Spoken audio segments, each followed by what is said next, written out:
안녕하세요 여러분, 화요일 마켓 브리핑입니다. 미국 증시 S&P 500 인덱스가 사상 최고치를 돌파했습니다. 이미 어젯밤 선물시장에서 직전 고점인 3028포인트를 넘어섰었는데요. 새벽에 끝난 오늘 장은 3039.42포인트가 됐습니다. 지난 7월 초 역사적 고점을 훌쩍 넘어선 것이죠. 나스닥 지수 같은 경우는 고점 바로 밑에 있지만 다우지수는 고점보다 300포인트 정도 밑에 있습니다. 물론 오늘 새벽에도 다우지수, 나스닥, S&P 500 3대 지수는 모조리 강한 상승을 보였습니다. 이로써 S&P 500 인덱스의 고점 돌파로 역사상 두 번째로 긴 불마켓을 완성했습니다. 지금까지 가장 길었던 불마켓은 87년 4월 12일부터 87년 12월 4일부터 2000년 3월 24일까지 4,494일간 불마켓이 있었는데요. 오늘 새벽 S&P 500의 고점 돌파로 인해서 두 번째로 2009년 3월 9일 양적 완화가 시작됐을 때부터 2019년 10월 28일, 이건 미국 시간이니까 한국 시간은 오늘입니다. 3,885일간의 불마켓이 진행되고 있습니다.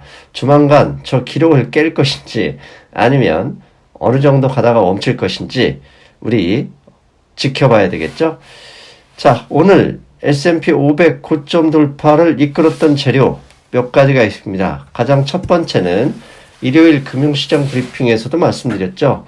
미국과 중국의 협상 당사자들이 페이즈 1 문서 작업이 거의 다 끝났다. 베이지컬리 끝났다고 했죠. 이 끝났다는 의미가 왜 호재가 되냐면 결국 이 페이즈 1 그 문서상의 서명은 11월 15일 정도에 열릴 예정인 에이펙, 칠레에서 있죠. 에이펙 정상회담에서 미국과 중국의 정상이 만날 것이라는 거죠. 지난 하노이 트럼프 대통령이 그냥 김정은과 만났다가 걸어 나왔잖아요. 그 이후에 중국의 시진핑 주석이 그냥 걸어 나오면 완전히 진짜 창피한 일이 되잖아요. 그래서 그걸 걱정하고 있다는데 만나는 것 자체만으로도 페이지 1의 마무리 뿐만 아니라 페이지 2로의 발전 가능성이 높은 거죠. 그러면 스몰딜이 비록 스몰딜이라 할지라도 스몰딜이 계속되면 결국은 협상이 잘 되는 거죠. 그래서 미국과 중국의 무역 협상이 순조롭게 진행되고 있다는 소식과 두 번째로 그 시장을 이끌었던 건 두 개의 그 M&A 협상 관련 소식입니다. 먼저 티파니 아시죠? 전 세계에서 가장 유명한 보석 업체죠. 명품 보석 업체는 티파니. 그런데 전 세계에서 가장 큰 명품 업체는 LVMH입니다. 프랑스에 여러분들 좋아하시는 루이비통 앤 보에샹동 헤네시 이렇게 이름인 LVMH가 티파니를 인수하겠다고 협상 제의를 했다고 합니다. 그래서 티파니 주식이 32% 폭등을 했고요. 두 번째는 구글의 그 모회사죠. 알파벳이 핏핏이라고 웨어러블이죠. 손목시계 그 애플의 그 아이워치와 비슷한 거죠. 손목시계에 차는데 뭐 심장 박동 등등 그 건강 관련 그 웨어러블 기기인 핏핏을 인수 제의를 했다고 합니다. 이로써 핏핏이라는 회사의 주가도 상당히 크게 올랐겠죠. 이 두 가지 M&A 소식이 있었고요. 실적에서도 오늘 뭐 AT&T 등등이 있었지만 마이크로소프트가 100억 달러 규모의 그 클라우드 서비스 컨트랙트, 즉 계약을 했다는 소식이 전해졌고요.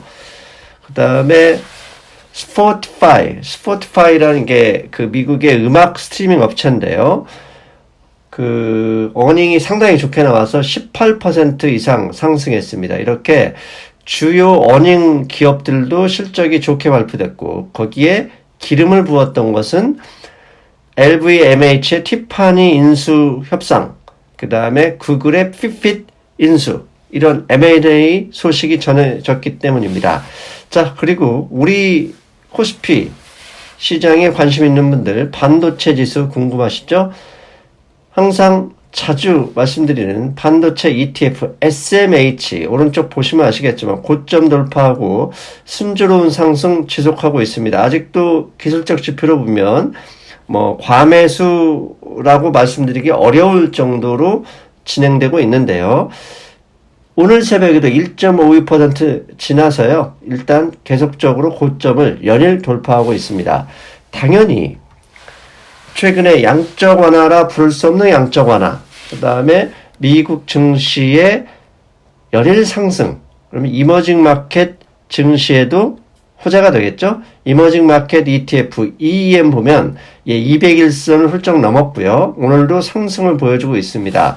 그렇다면 한국물 EWY, EWY도 200일선 위에서 진행되고 있죠. 상승 진행되고 있습니다. 다만 안타까운 건 이런 EEM, 그 다음에 뉴욕에 상장되어 있는 한국물 ETF인 EWY의 상승에도 불구하고 코스피, 코스닥은 사실 제대로 이런 상승이 반영되지 않고 있습니다. 그 이유는 제가 계속 확인하고 있는데요. 한국의 기관 투자가들의 펀드 매니저들은 아직도 거의 반 이상이 폭락론에 심취하고 있다고 합니다. 안타까운 현실이죠. 전 세계는 전부 다 랠리를 하고 있는 판에 한국의 펀드 매니저들 좀 각성 좀 하셔야 되겠습니다. 그런데 앞에서 말씀드렸죠. S&P 500은 고점을 돌파했지만 다우지수는 지난 7월 고점에 아직 300포인트 정도가 부족합니다. S&P 500이나 다우지수나 다 미국에 있는 증시일 텐데 다우지수와 S&P 500의 이런 다이버전스, 이격도가 벌어진 이유는 무엇일까요? 참고로 다우지수는 30개 종목이고요. S&P 500은 미국에서 잘 나간다는 상위 500개 기업입니다. 그래서 제가 S&P 500을 자꾸 언급하는 이유는 그게 미국의 대표 지수이기 때문입니다. 다우지수는 30개 종목이기 때문에 대표성은 좀 부족하고요. 역사적인 이런 기업들에 의존한다고 볼 수 있고요. 아무튼 그럼에도 불구하고 300포인트가 부족한 핵심적인 이유는 보잉 때문이다.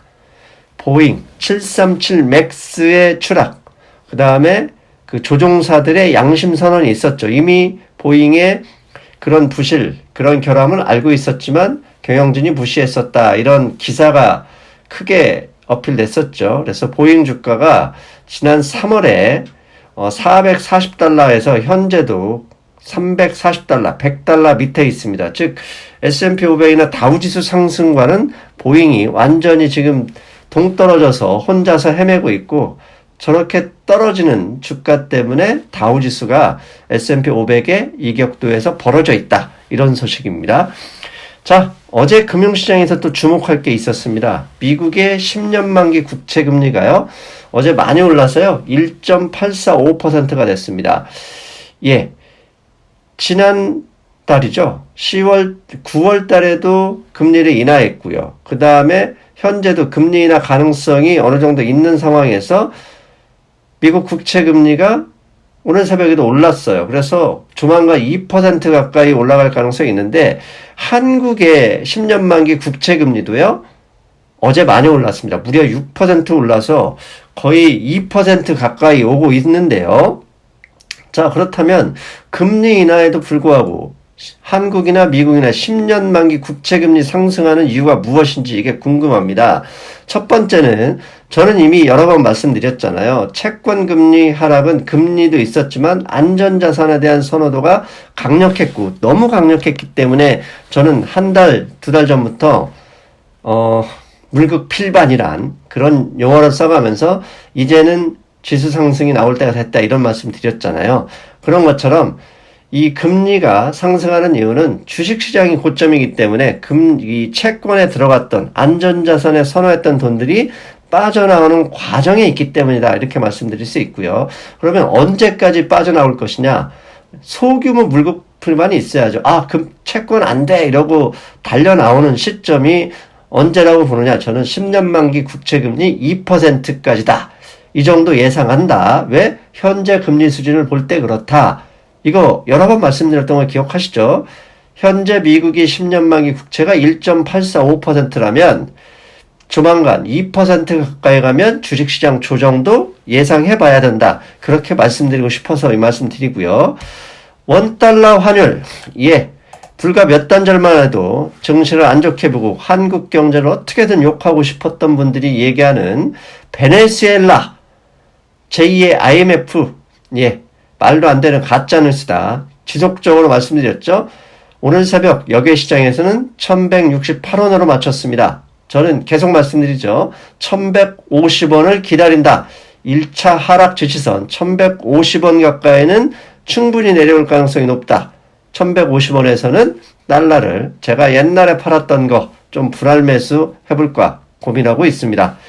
자, 영국 얘기 브렉시트 3개월 연기가 확정됐습니다. 그런데 브렉시트 얘기 지난주 일요일인가요? 그때 표결 안 됐었죠. 토요일에. 그때 제가 말씀드렸잖아요. 레트인 수정안, 노딜 브렉시트는 없어졌다. 그러므로 앞으로 브렉시트가 뭐라든 잊어라. 예, 앞으로 잊어버리세요. 브렉시트 혼자서 떠들지 말는지 주가에는 별 영향 안 준다. 왜? 노딜 브렉시트가 없어졌기 때문에.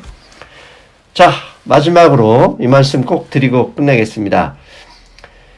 불마켓 언제 끝나지? 예, 걱정하지 마십시오. 불마켓은 악재가 나올 때 끝나지 않습니다. 악재는 불마켓에서 어떠한 경우에도 시장에 영향을 주지 않습니다. 왜? 문제를 삼을 때만 문제가 되는 게 시장이니까요.